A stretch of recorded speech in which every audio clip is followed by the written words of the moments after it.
All right, Ken. Our next speaker is Ken Wise with New York State IPM. Ken will have to remind me how many years he's actually worked for New York State IPM. I bet it's 20 years. He's done an awful lot during that time.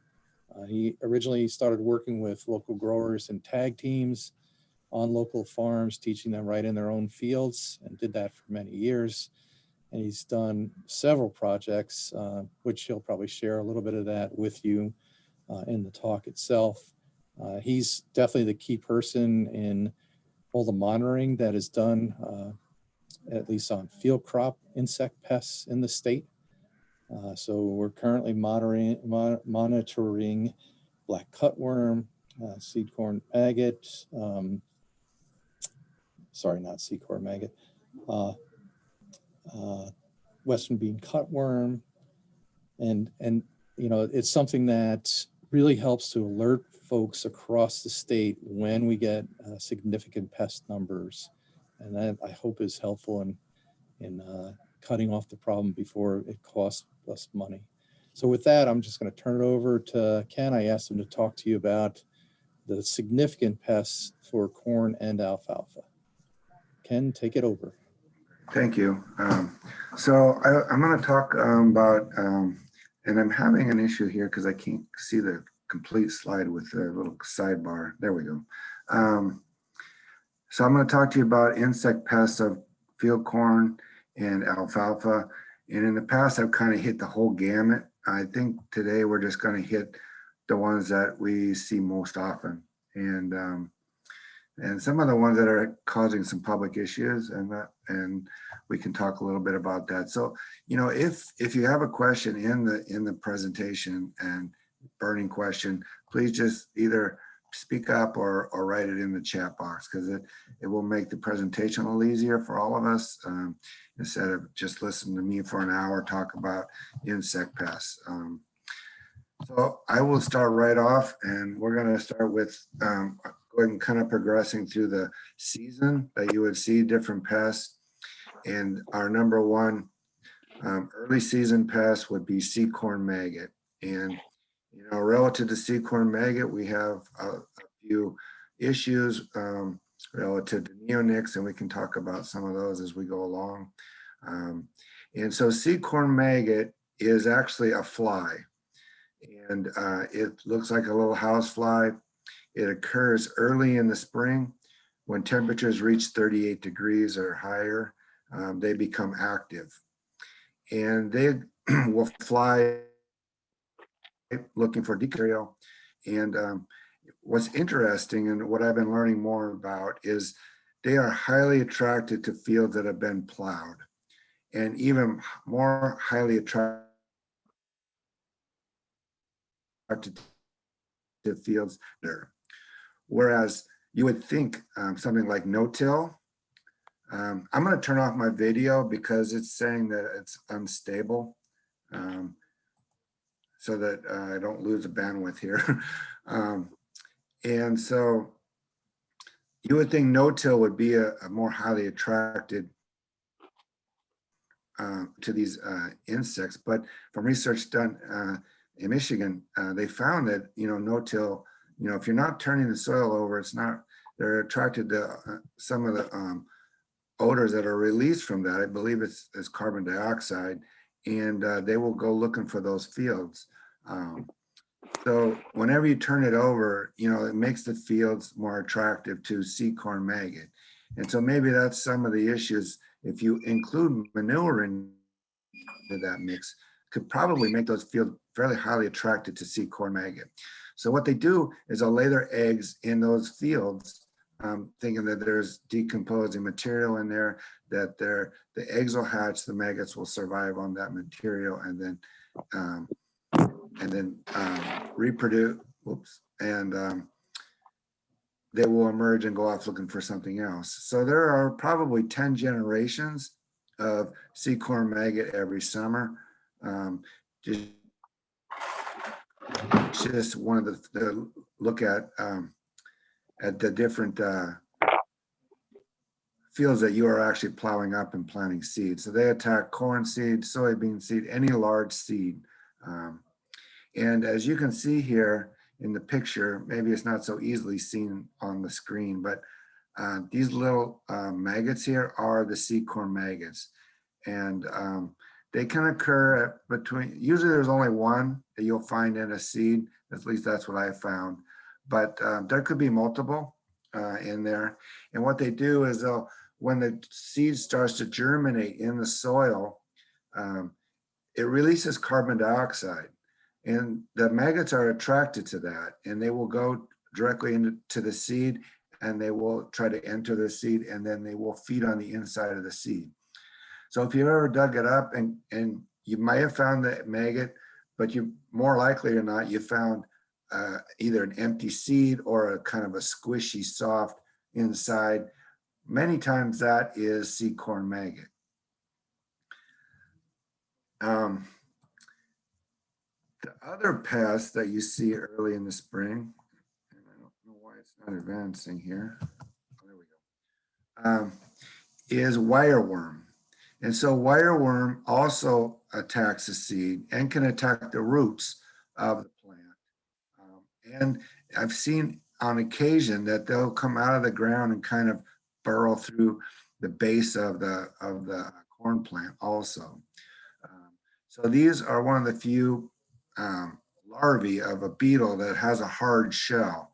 And so if you were to grab one of these insects, they have a hard shell, they're segmented, they can be from a half an inch to an inch and a half. Generally, they're not they're not nearly a big issue as seed corn maggot, but they can occur in fields that are like first year fields after sod, because both these like to feed on grass seed or grass roots, I'm sorry.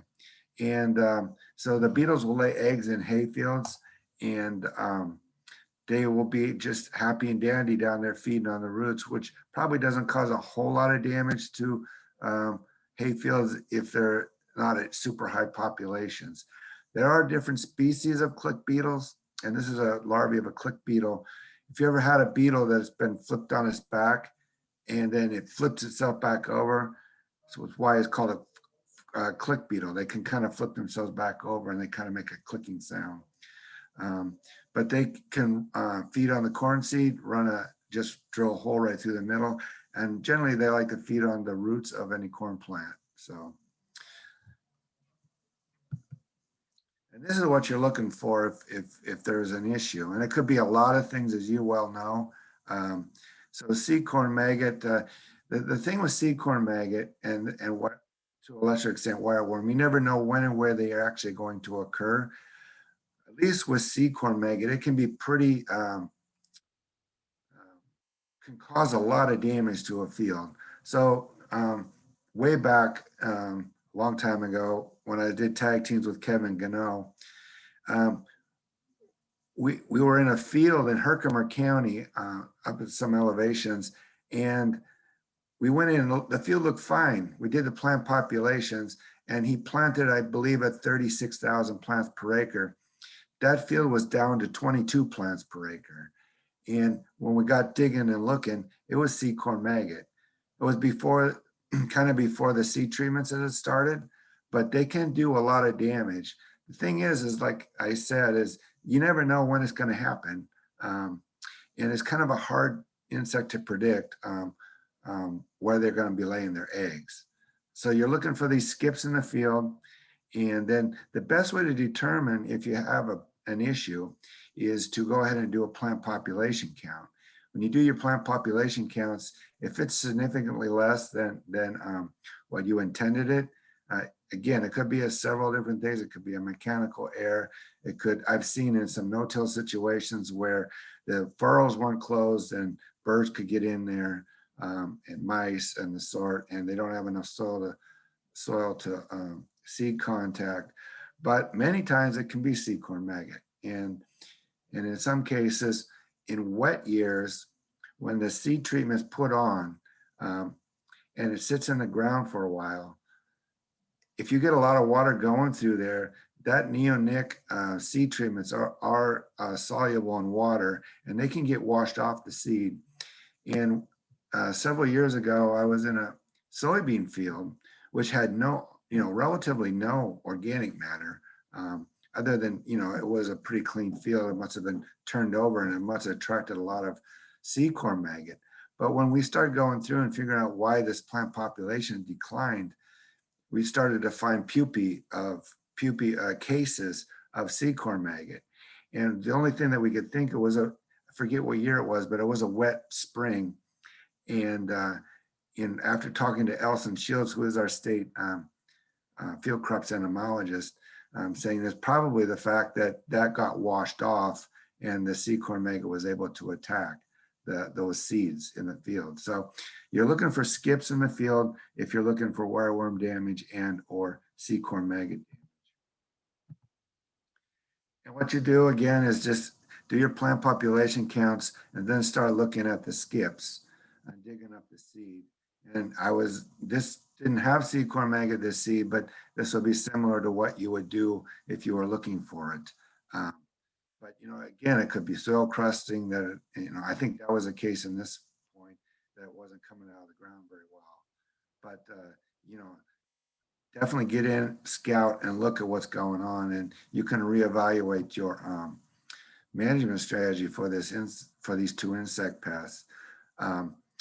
The other thing is, if you do have a high population of Sequential maggot that's causing some economic losses, there really isn't any rescue treatments for them. You'll probably have to evaluate to see whether you want to replant or maybe plant to something else, or just live with what you have. So those, I'm going to talk about management of those in a minute after I talk about two other insect pests. But those are your really early season insect pests that attack the roots and the seed itself of the corn. Black cutworm is another insect pest, and Jeff mentioned it earlier, that is another fairly early season pest. And the thing is, with this insect pest, it does not overwinter in New York State. It has to come in on storms like a lot of other insect pests and diseases that make their way to New York every year. They come in on storms, and this one could come in fairly early. I have seen it as early as late March. Generally, it's usually early April to mid-April we start seeing these insect pests in our traps. And it's kind of the moths themselves will lay eggs on grasses.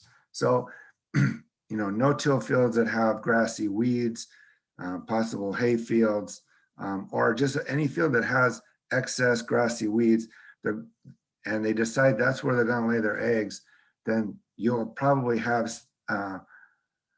black cutworm in those fields.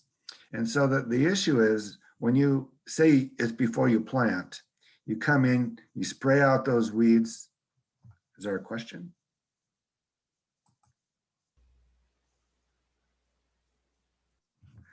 The mic is actually right in front of my face, so I don't know.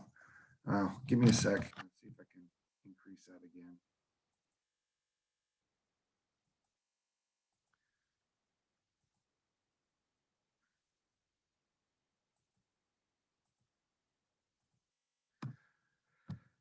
So I lost. Okay, so you go into a field that has a lot of grasses. Say you come in and plant, you spray those out. Those eggs still hatch.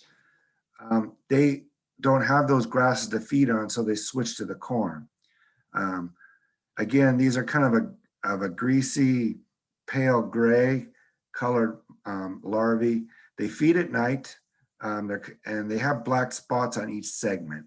And a lot of times you'll find them along the edge of the plant in the soil. So they hide during the day, and generally they go into the soil and then they come out at night. They range from the time they hatch from the egg. They're about 1/8 of an inch long, and they can get up to 2 inches long, so they can get rather large. And there's 6 instars of this insect pest. And this is what they do. They cut the plants off and rendering them pretty much done for the season. And if you have a lot of these in a field, can do a lot of damage to an early season cornfield. And this is their life cycle. So again, they migrate from the southern United States north, throughout the Corn Belt and up into the Northeast. They lay their eggs on grasses for the most part. Those will switch, once those grasses are gone, they will switch over to the corn and start feeding, cutting the bases of corn, the corn plants off early in the season. After that, they will go into the soil and pupate. And then there will be a second generation following the same scenario. The second generation generally does not cause a lot of issues with corn. If you have a very late planted field, you could possibly have an issue with the second generation. I have not detected something where I thought that was the case, but potentially I suppose that could happen. So what we consider an economic threshold in New York is if 5% of the field, the plants are cut in a field, similar to this, you will want to consider an application of some sort of insecticide. And I'll talk a little bit about the insecticides in a minute. But one thing you do want to be aware of, though, is that another pest of corn can cause you some issues in that there's someone online.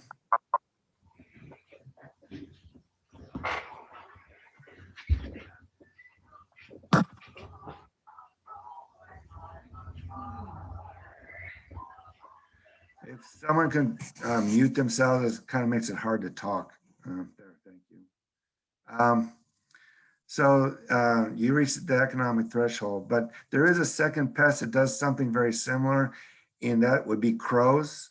And crows will come into a field, will try to pull out the plant, and they will leave the plant laying like this, similar as black cutworm would do. So, you know, it would be good to go in and make sure that it is cutworm that you're spraying for and not having a bunch of crow damage or bird damage. And one way to tell the difference between the two is that there's little pits where they're trying to, they pull the plant out and they possibly can't get to the seed because that's what those birds want. They want the seed. They'll try to pick it out and there'll be little pits that'll run down the row. And if it's shallow planted, there'll be a lot of them because they will feed on all those seeds. If it's deep planted, they'll do a few and then give up and leave generally. So the other insect pests would be armyworm and I'm getting feedback, I think. So, armyworm, like black cutworm, migrates from the southern United States north every spring. Generally a little later than black cutworm, from what I can tell, but for black cutworm and true armyworm, we do have pheromone trapping, as Jeff mentioned early, and I'll talk a little bit about the network later. But they kind of armyworm again focuses on grasses. They like to lay their eggs in hay fields and or grassy, weedy cornfields. They will lay their eggs in small grains fields also. The thing with this is that when you're making a decision on these guys, what you want is them all to be the same size. And a lot of the literature is written that way. The reality of it is we get multiple storms here with multiple flights of armyworms. You can have different sizes of larvae throughout the field. And so it makes decisions a little bit difficult at times. But I'm going to try to go through that and talk about that in the next few slides. And so this is very typical. What I've seen on the right is that you can have larger larvae and smaller larvae at the same time. And those would be coming from different flights of moths that lay their eggs in those fields. So this is a mature armyworm, true armyworm. There are several Lepidopteran, what we call noctuid pests that are called armyworm, dingy armyworm, true armyworm, fall armyworm. And so, you know, A lot of people refer to this insect as armyworm. And when people talk about it, it's generally this is the one they talk about. I use the actual name just because, it gets a little confusing between all the different armyworms. So true armyworm has kind of two orangish yellowish stripes running down the side of the insect larvae. As you can see here, this lower one is usually a little brighter orangish yellowish color than this next one above it. But they have those two stripes. They also have a white stripe running down the back. And they also have these little hairs on each segment. If you're seeing them fairly early in the season, along with this frass up on the plant, so this is fecal material from this insect pest feeding on the leaf, good chance that you have true armyworm. If you see this later in the season, say late June or into July, it's probably what we call fall armyworm, which is a different pest. So the damage that these guys do is that they start feeding along the edge of the leaf, as you can see here, and they will feed all the way to the midrib of the leaf, but they don't actually take and eat that midrib. They will leave that. So under high populations, sometimes you have I haven't seen it in New York, but I've seen pictures out in the Midwest of fields that look like they're just a bunch of midribs, kind of like pineapple plants. So this insect pest has 6 instars. And what I like to point out with this insect is that many times I've been told, yesterday my field was fine and today it's been, basically gone. And so, they would think that all these pests came in overnight, but that's not really the case. This has 6 instars. In their last instar, which an instar is a molt, so they molt, have 6 different molts before they pupate. They will eat 80% of the forage they're going to eat in their lifetime in that last instar. So if you have a high population of these insects in a field and they're about to go into that 6th instar, they're eating a lot of forage. So if you have millions of these in the field, say it's a hay field or a cornfield, you can get a lot of damage very quickly. They will pupate after that point and not be a factor anymore, unless you have a mixed larval sizes in those fields. This is kind of the typical damage you see early. This is pretty early for armyworm, but this was a field in Vallecia, New York, when we still had a research station there. And the armyworms probably were laid in on the small grain cover crop. And then the corn was planted within that.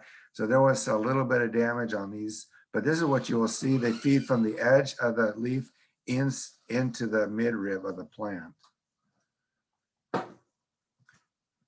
And again, like black cutworm, they feed at night.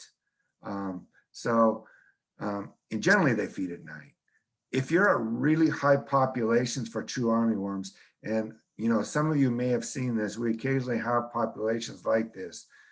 The one that I'm most aware of was early 2000s in Eastern New York, when we had an immense population of true armyworms, and they will march during the day. And it's probably why they call them armyworms, is that they will march in massive numbers from field to field. They can cross roads. They go through hedgerows.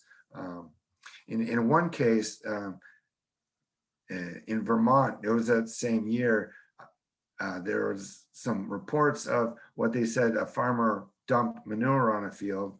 And so the policeman came to inspect, and it wasn't manure, it was actually a bunch of armyworms that got squished by cars passing over them. So it just gives you the magnitude of the numbers of them that can occur, and that they can come out during the day if they're in these kind of numbers. But in general, they do feed at night, in the evening and at night. This is their life cycle. They migrate from the south on storms. They lay eggs, again, on grasses, grassy weeds and fields, hay fields, and the sort. the larvae will feed on the corn once those are removed. I see there's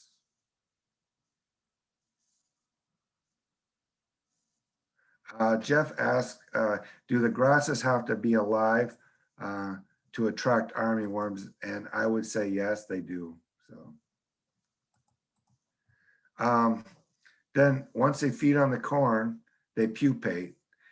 The difference between black cutworm and this Lepidopteran pest, this armyworm, is that potentially the second generation can cause issues later on in the summer. And we saw this last summer, potentially last summer, in that there were a large population of true armyworms in sorghum Sudan grass in Western New York and in Northern New York, and to the point where they were causing probably some economic damage. This could have been a second generation.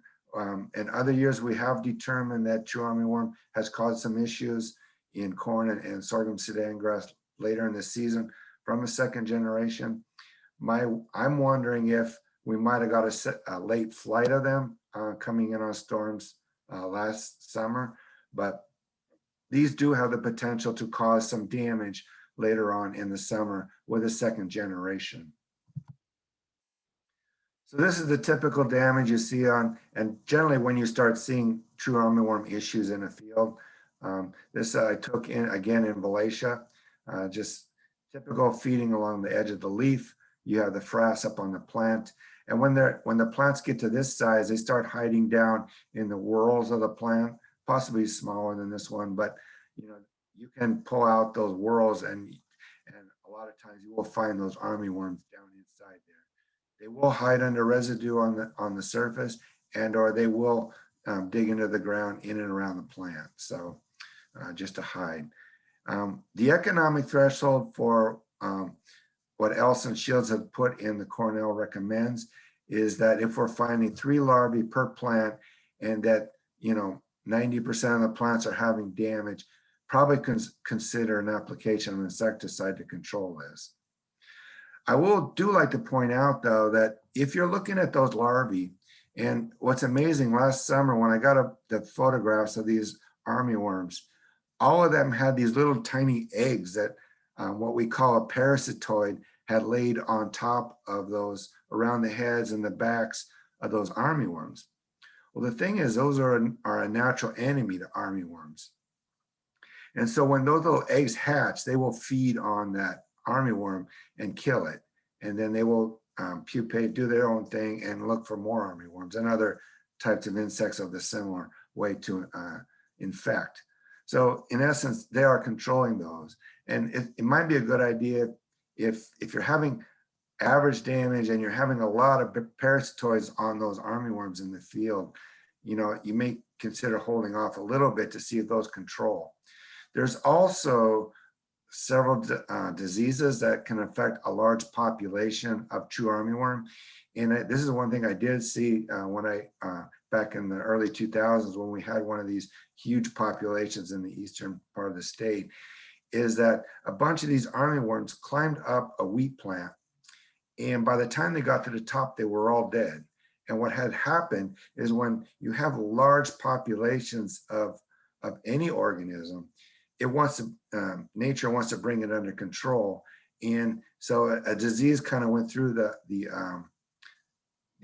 probably a Bavaria disease went through the population and just killed the whole thing right in the field. So, you can have situations where natural enemies can help control these pests. And even on occasion, can't predict when and where it's going to happen, but crows will come into a field and we'll feed on all of them and we'll eliminate them. But again, they're not very predictable and you don't know when they'll actually occur. So you may have to use an insecticide if you do reach this threshold. One way to control both true armyworm and black cutworm is the type of hybrid that you plant. And so each year, what we call the handy BT trait table is updated and is provided nationally on this website. If you just Google this and type in handy BT trait table, you can get this document. It's pretty valuable because it goes through all the different hybrids and lists what pests that they're resistant to. And so you can, if you have issues with black cutworm every year and or armyworm, this is a good way to find the right hybrid that you might be able to use to control those as a preventative measure instead of coming in possibly and spraying them out later. The other thing relative to Sequential maggot, wireworm, and black cutworm is that you can use these seed treatments, and these are the neonic seed treatments. And so if you're doing it for just those three, you know, the low rate is fine, the 250. If you're going for corn rootworm control as well, which, you know, if you talk to Ellison, he says it's not very effective at controlling corn rootworm. But, you know, if that is one of the other mechanisms, along with using maybe the BT hybrid, you know, the higher rate might be all right. But these do a good job, especially with seed corn maggot. They do control them very readily.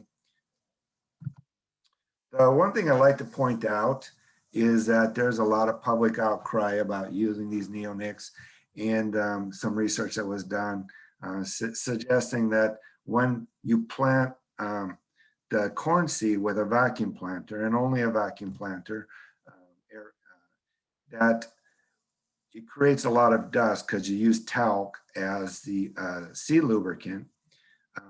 What happens is that the insecticide clings to some of that talc, and so when you're going through a field and planting, it creates a lot of dust, and it spreads across the landscape. And they have found that it does land on, you know, dandelions are one of the earliest seed flowering plants out there. There's a lot of them everywhere, and it lands on these plants, and then the bees go out and collect pollen and take it back to the hive. Well, we've found, or Canadians have found, because they did a lot of work on trying to eliminate that possibility, is that there is a safer, what is called safer seed lubricant. I think it's put out by Bayer, and it reduces the dust that talc would do by 90%. So if you put those into an air planter, you know, that would definitely reduce the amount of dust that is occurring. And then if you can somehow manipulate your blowers to go towards the soil, probably eliminate that other 10%. So all that dust will stay right in the field. So here's another thing I like to point out. You know, in the guide in the past, we've had pretty much the same insecticides listed for years. I worked with Ellison Shields and Jamie Cummings to update these insecticides in the guide themselves. So this is just for black cutworm and true armyworm, but we have a table in the new Cornell Guide for Integrated Field Crop Management that lists a lot of the newer, I don't know if there's so much newer, but all the products that have research behind them relative to the different pests. So on the left will be is the list of the insecticides, and on the right will be the pest that is registered to use on. And then Ellison added a few notes in on different pests and whether they're good to use or not good to use, just on a few of them. But this has expanded the guide relative to the number of insecticides that we're suggesting that you could possibly use and that can be legally used in New York. So it covers other insect pests other than these two. But, you know, it might be a good year to, if you don't purchase this every year, it might be a good year to buy this because it does have all the new seed treatments, and actually it has a list of all the different, all the insecticides, and we've updated and added a new table for seed treatments that are in this for each of the different crops. So alfalfa, corn, soybeans, and small grains. So that's the early season pest. I'm going to kind of switch over to corn rootworm now. But if there's any questions relative to those, just go ahead and ask them. If not, I'll just continue to move on.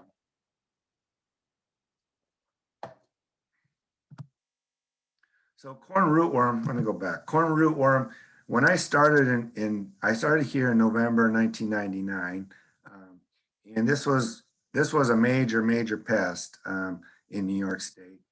It was kind of coming in. It had come into the southern, to the central part, western part, and eastern part. It hadn't quite made the western corn rootworm, which is on the right, the yellow and black one, hadn't made its way up to northern New York.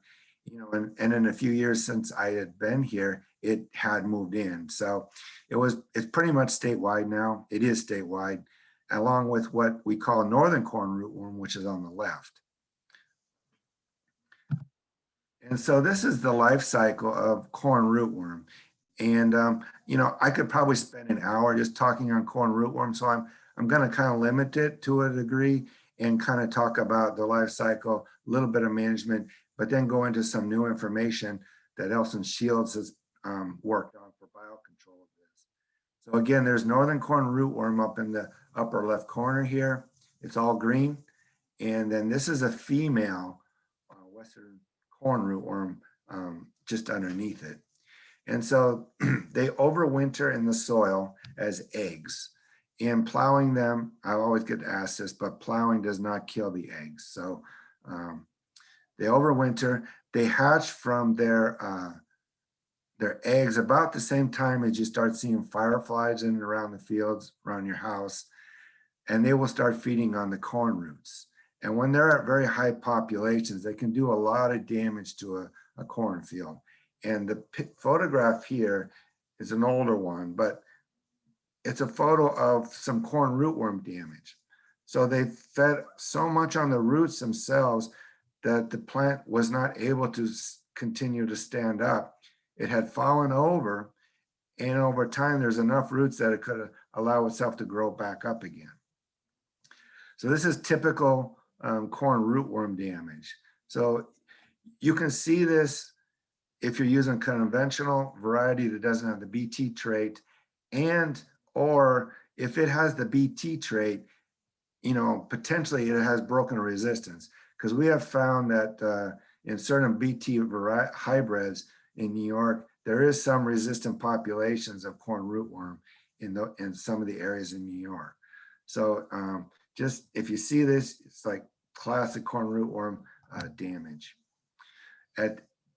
So once it fed, the adults will pupate, or the larvae will pupate, and they will emerge as adults about the same time as the plant starts to pollinate. And they will feed on pollen and silks and feed enough that they can reproduce. And they're very opportunistic. They go straight back down to the soil, lay their eggs in that soil in anticipation that you're going to do corn again. So that, that's kind of a giveaway. Your best management for corn rootworm are short rotations. If you allow it to go 4+ years, and you don't use other technologies to control it, you get really high populations of corn rootworm. And some of the research that INeumann Shields have done in the past has shown that each year that you have a cornfield in production, that those populations go up by 25%. So after 4 years, you're at quite a high population of corn rootworm. So then the adults emerge, and then again, they lay eggs back in the soil. And so some of the management strategies for corn rootworm, again, your number one management strategy is to use rotation. 2-3 year rotation is very good for controlling corn rootworm. Definitely in your first year, you don't need to use the BT trait, or possibly in the second year. Third year is a good idea to use the BT trait. On moderate to low populations, using the seed treatment for corn rootworm, it works well. If you start getting at higher populations, it does not work very well. So those two methods, and along with rotation, have been kind of the go-to things in recent years. And I have to say, I haven't seen many corn rootworms in years, other than in a few fields that were conventional corn. But kind of a new and exciting thing relative to corn rootworm technology which kind of was an accident, was some research that INeumann Shields, he's a professor at Cornell, and he's our field crops entomologist, was doing, trying to control this larvae here is alfalfa snout beetle. And they discovered that certain species of nematodes control this insect. And, you know, a long story, they found that 3 of these nematodes do a really good job on controlling what is called alfalfa snout beetle. And, you know, they're a very devastating pest of alfalfa. They make it kind of almost impossible to grow alfalfa in the areas that they occur, and they occur in northern New York. But with some of the work that he has done has brought these things back under control in some of these fields. So they occur naturally in the soil, and that they found that the native populations of these nematodes, and I'll show you some graphs in a minute on how to do it, but they rear them and then they release them back onto these fields, and depending on the soil type they have, they infect the larvae and basically kill it. And in doing this research, they found that this nematode persisted over time in these fields where they had put them down for alfalfa snout beetle, and they found that they were infecting other insects. So they were persisting for, in some fields, they're up to 7, 8 years now. And so they're infecting other insects. And one of those is corn rootworm.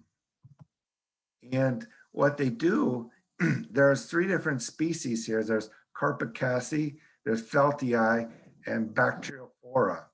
And they will rear these out, and you can do it on the farm yourself, or there's some people that actually, there's a business in northern New York that actually will produce it and apply it for you. And I won't get into the whole application aspect of it, but and you know, it does work in other parts of the country where Elson's doing some of this work.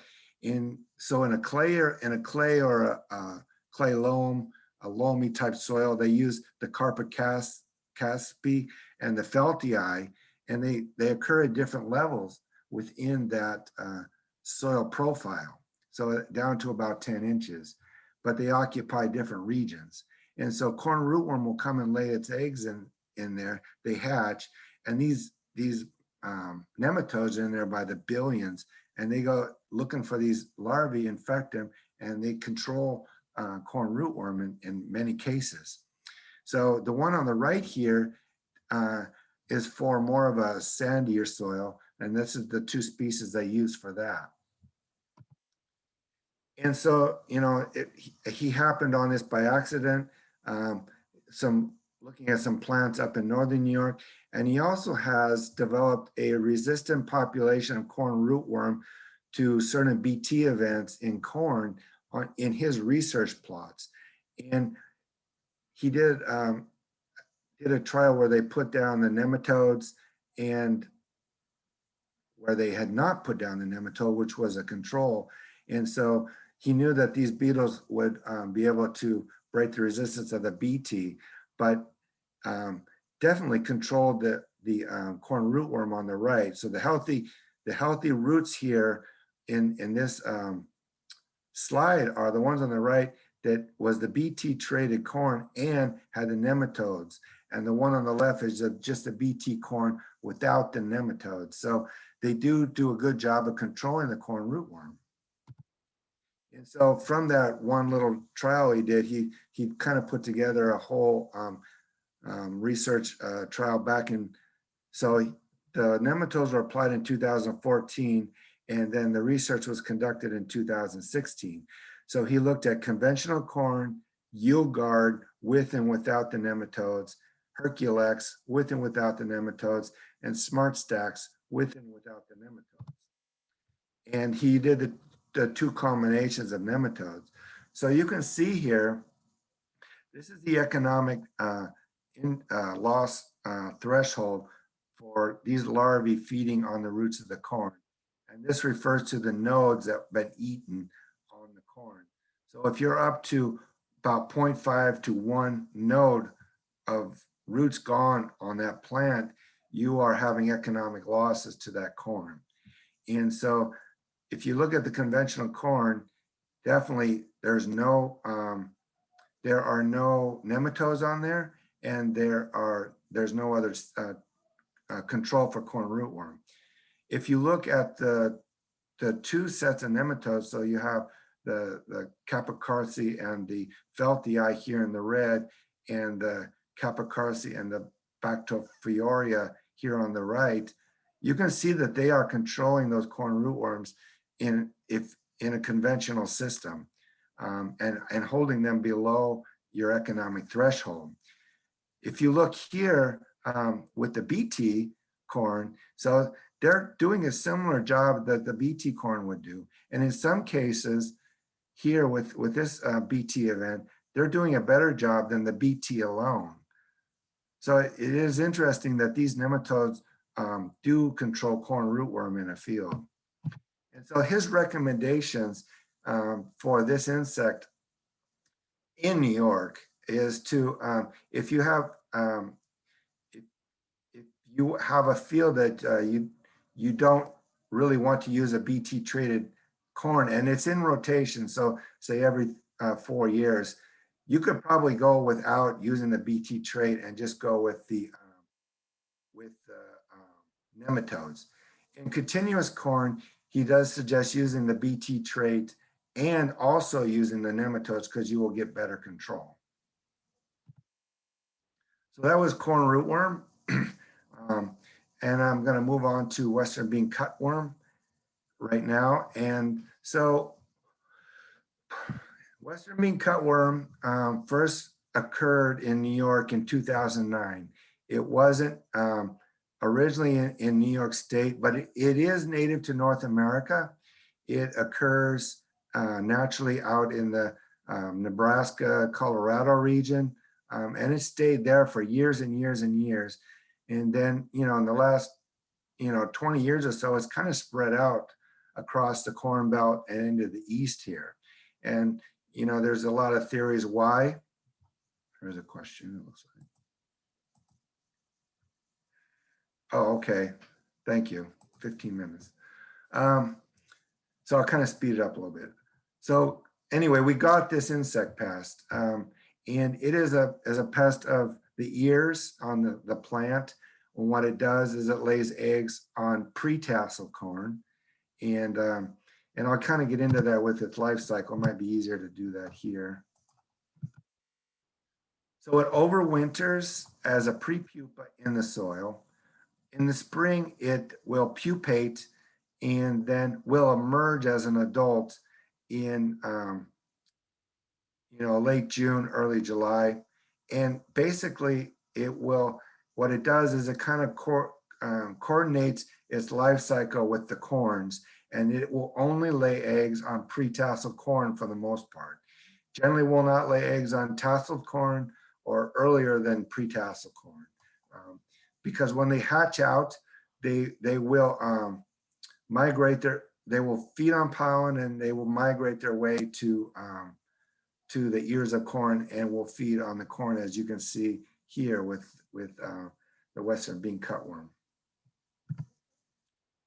And so, management of this insect is done in a couple ways, and I'm going to kind of get into the flight information in the next few slides, but you'll want to be out there scouting your corn when it's pre-tassel, and knowing when you're having this peak flight. And we monitor for peak flight with the monitoring network. And so the best way to control this insect pest is to use the Viptera trait in hybrids. And this is basically the only hybrid that is resistant. This insect pest has broken resistance to the other BT traits, and so they're not effective at controlling it. If you don't have that hybrid, you'll want to be out there scouting for this insect pest, and you'll look at your pre-tassel corn, and you will come in 1 or 2 weeks. And what you do is you look at, you scout for this insect, and you look for the egg masses and they lay their eggs on the upper side of the leaf closer to the top. So you'll want to look at them and look for those egg masses that you saw here and or small larvae. And what you do is say you come in, you find these egg masses or small larvae, and you say you find 3% of the plants that have it 1 week, another 6% of the plants that have it the next week. So you're at 9%. So that's what we call an accumulated threshold. And at that point, you probably need to come in with an insecticide if you have the equipment for it, and if this is for grain and not for silage. They found that once this threshold has been reached, it can affect grain yield, but it generally doesn't affect quality or yield of silage. Just not worth that extra cost. So we have a network of extension educators, growers, crop consultants that go out and put these traps up each year. And we started in 2010 with Western bean cutworm. And in the last few years, we've done black cutworm and true armyworm, and we're hoping to expand that this year. And the funding for this project last year came from the Corn Growers Association, and couldn't done it without their funding to do this project. And so what this is an early alert system to look at relative to black cutworm and true armyworm when they're here and at what intensity levels that they occur at, so that we can say, hey, this is the area that they're occurring at this point, say a week or so later, depending on the growing degree or the heat units, we can kind of predict when those larvae, you'll start seeing them in the field. So that's the point with armyworm and Western armyworm and true and black cutworm. But with Western bean cutworm, what we're monitoring for is peak flight, and you'll correspond that with what your corn is at pre-tassel. So you can go out and scout for that. And again, these are the three that we look at. They fly to these pheromone traps, and we count them weekly and report back to a website that we put together alerts. I put together alerts. I know each area educator has their own alerts that go out to kind of help you decide when you need to start looking for these in the field. This was the data from last year, and very typical, maybe more extreme than other years, but northern New York is our big population of corn root or Western bean cutworm. And so these are traps that had over 1,000 moths for the season. And a lot of these were, fairly close to that, some of these yellow and darker browns. So they get a lot of Western bean cutworm that exists here, that overwinter up here, but they get a lot coming across the lake from Ontario, from those corn growing regions. So they're kind of getting a double whammy of them. Whereas the rest of the state, and a lot of these are well-drained soils. And so this insect pest likes sandy, well-drained soils, whereas much of the rest of the state is not that case. There are hot spots, and this year it didn't show them as much as other years, but generally we don't really have a huge issue with Western bean cutworm in the rest of the state outside of northern New York. Again, you can have issues, and kind of show you what the data is doing here. So, we started monitoring for this in 2011 or 2010.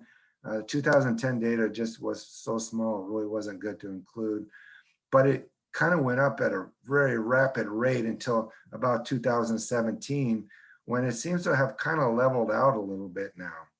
And this is the statewide average of number of Western bean cutworms caught per trap. And we'll see what happens in the next couple of years. But if I'm looking at the data, it looks like we may be at the height of what this insect pest will do to us in New York. We could have years that go up and down, but if this is true and it holds the way it is, we could be looking at what we got now.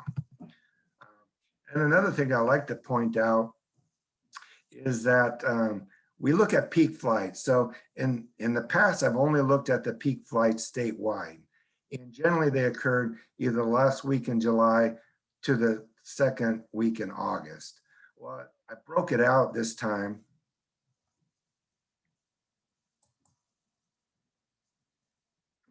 I broke it out this time into just Northern New York versus the rest of the state. As you can see, the peak flights are a lot less relative to the rest of the state versus Northern New York.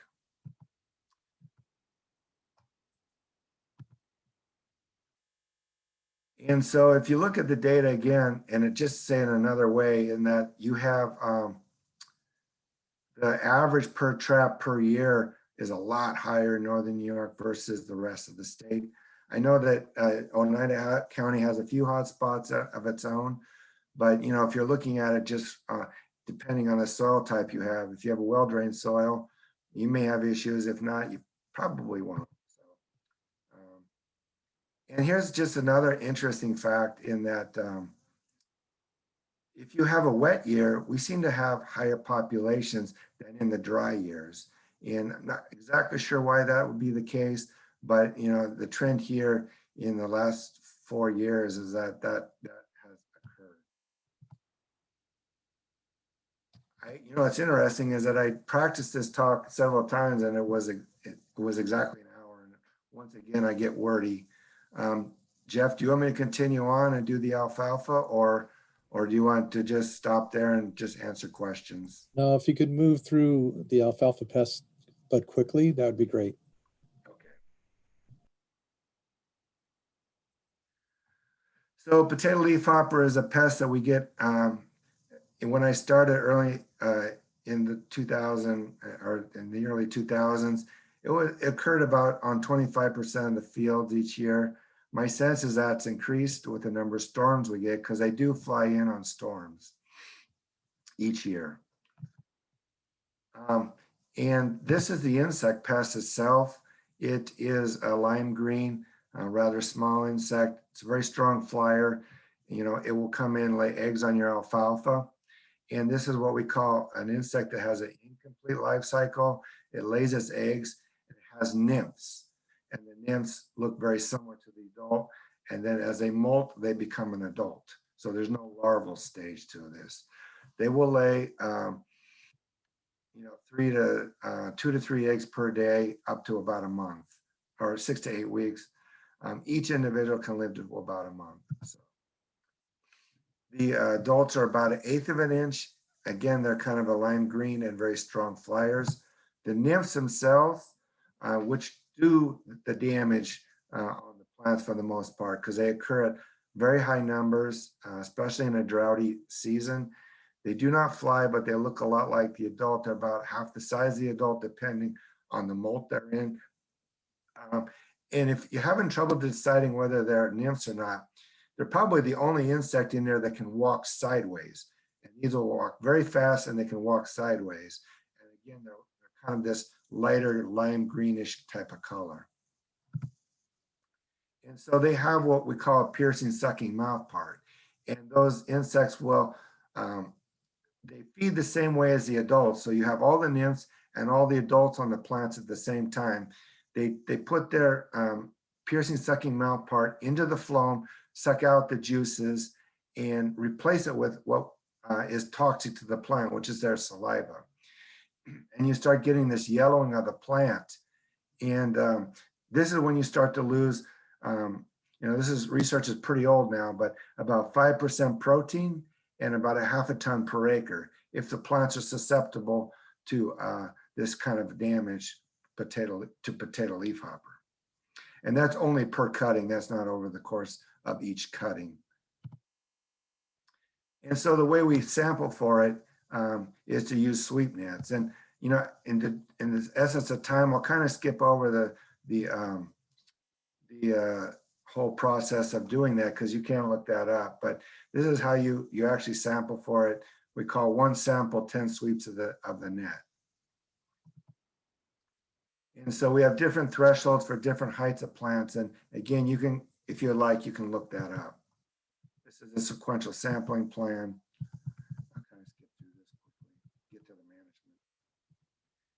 management. So the management for potato leafhopper is if you are within a week to 10 days of your normal harvest and you're at threshold and you're just starting to see the possible yellowing, it's best to go in and go ahead and harvest that field and take off that higher quality forage and not let it go and get yellow, because then you're losing your quality and you're losing yield. INeumann Shields has told me as if a field is over threshold and you have that yellowing across the field, don't go in and spray it. If the alfalfa is still short and you have that damage, don't spray it, clip it off, take it and use it for what you want, and monitor that regrowth. And then if it reaches threshold at that point, go ahead and spray it. If your plants are shorter, you do reach that threshold and it's not yellowing, basically go in and spray those fields.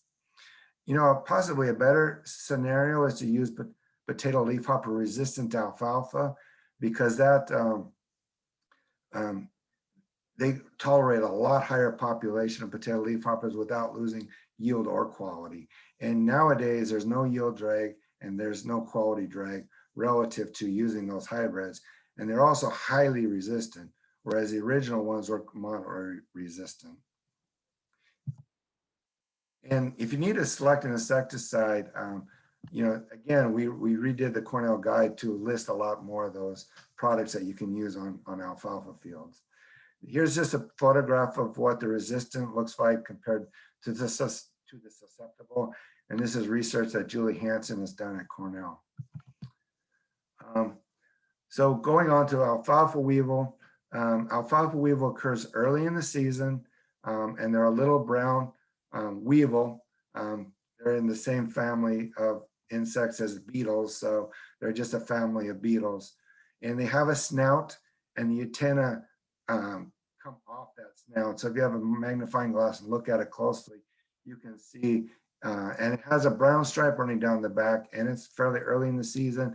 You can kind of assume that that is a alfalfa snout beetle adult. Each one of these adults can lay up to about 1,500 eggs in clusters of 2 to 40 inside each stem. And what they do is they chew a hole in the stem itself. And usually that's on new growth and not old growth. And will lay eggs inside that alfalfa stem. And this is what they look like when they first lay. They're kind of an orangish color. And in time they will turn brown. Depending on the temperature, they hatch at about 7 to 10 days. And this is what you get. You get small, the ones down here, they are early instars, and these are later instars. They're green with a white stripe and a black head. And you can assume that is going to be alfalfa weevil. If it doesn't have a black head, if it has a different colored head, it might be another insect pest of alfalfa, but generally doesn't really cause much issue. And when they first hatch, they're in the buds of the plants. And so they will drill through those buds, leaving what we call shot holes. And there's a way of monitoring for these. And again, I'll let you look that up on your own, because it's basically go collect 50 stems to determine the percentage of damage. But this is the damage they can do. And at extreme levels, it starts to look like this. And in some cases, some years, depending on the way the temperatures worked, you can have damage. And in recent years, they've had damage in Western New York with it.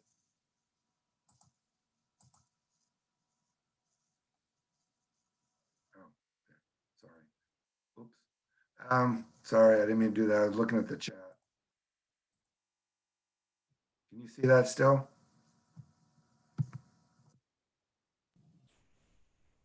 Nope, you have to share your screen again, Ken.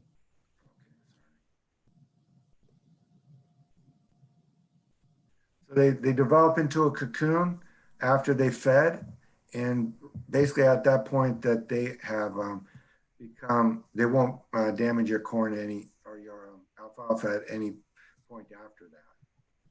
So this is their life cycle. They overwinter as an adult.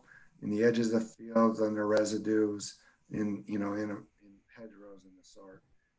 They lay eggs. Ken, can Yes, you reshare your screen again? I thought I did. Sorry. Um,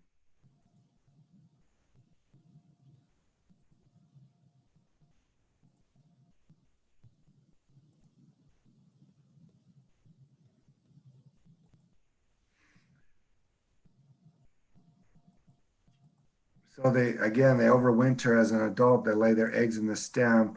The larvae hatch and feed on the buds and the leaves, and they pupate. Again, at that point, they've stopped feeding, and then they go dormant for the rest of the summer. The adults do, and then towards the fall, they start going looking for winter shelter. I'm going to skip over kind of the scouting part of it.